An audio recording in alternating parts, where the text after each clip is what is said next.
Hey guys, Pastor Chet coming back with you today with another little thought for the day. I want to give you two words. I mentioned them Sunday night in my sermon, and most of y'all watching this were probably in there. Some of y'all were. I don't know how many people watch these videos. I don't have any idea. But the two words I mentioned was kingdom minded. And if I've got a goal for this year, I don't make resolutions, New Year's resolutions. I think that's silly, but not to offend anybody that does, but just have goals, right? Have goals and dreams. But if I got a goal for this year, is to be just that, be more kingdom minded. I told them Sunday night, I said, look, write that down on everything you got to write down. And, that needs to be tattooed on the inside of your brain, or however that works, kingdom minded. We got to be more kingdom minded. I want to give you a few things. I'm gonna go down a list of things I got here that we could do to help us be more kingdom minded, or we should be. We should be doing these things anyway. Seek things from God's perspective. We got to see things the way God sees things. Now I know we're limited in how we can do that, but you know what I mean when I say that. We got to look at things from a spiritual perspective. We got to look at things from a godly perspective instead of a worldly perspective. And that's hard to do. You got to be very intentional when you do that. And we got to put God first in everything that we do. Okay, every decision that we make, everything that we do, God has got to be in the center of it. If you're not, you're just making this thing so much more harder on yourself, right? You just are.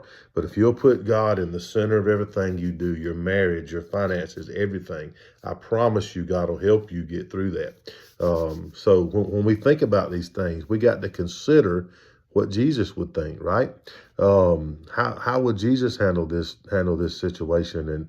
And I know it's harder for us to do it than he did. I mean, he was tempted with the same things that we were tempted with, but we got to think more like that. I told the guys Sunday night, the mind is a powerful, powerful thing.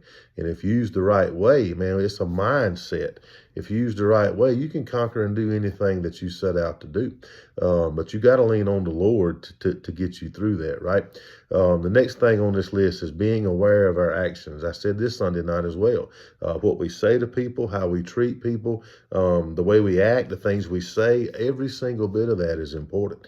And we should be striving each and every day. The goal is to be more like Jesus, right? And if we're going to be aware of our actions need to be more like Jesus and be more kingdom minded than anything else. I mean, that's just how this thing works.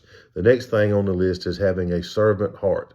We should want to love others and serve others, and even sometimes put their needs ahead of our own. If we see that they're in a bind and they really need help, and there's so many ways that you can love on and serve other people, and it's just up to you to get out there and find what that is. We need to focus on God's glory, right, instead of us getting the glory. Far too often we want to lift ourselves up. Jesus said, if I be lifted up, I'll draw all men unto me. But, we got it far too often. We want to be put on that pedestal, or we want to get on a pedestal, or we want to put somebody else on a pedestal that we're looking up to. And we can't do that. We can't do that. We got to continue to lift Jesus up. And if we do that, and if we live for him, and if we got that kingdom-minded mindset, it's just going to make it so much easier for everybody. And then the last thing is advancing the gospel. Man, I can't think of anything that's more kingdom-minded than advancing the gospel. And that's getting out there and telling folks about Jesus and the good news of what he did for us, right? We know that sin separated us, that sin separated us from God, and what Jesus done on the cross reconciled us to a holy and righteous God. And we've got to accept that, and we've got to ask Jesus to come into our heart and save us, and try to live every day of our life for him, and advance his kingdom, right? Advance the gospel, advance the kingdom.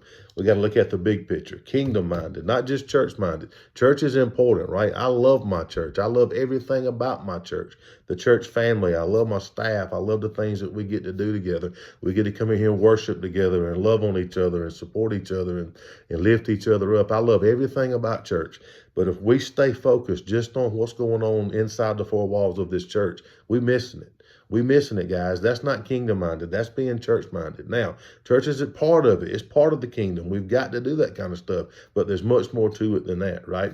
You can't just be ministry-minded. You can't just be religion-minded. It's got to be kingdom-minded. We got to look at the big picture. So there's so much more we could talk about on this, but I know we can't do it in these little 5-minute videos. So just know I love you. If we can do anything for you here at the church, let us know.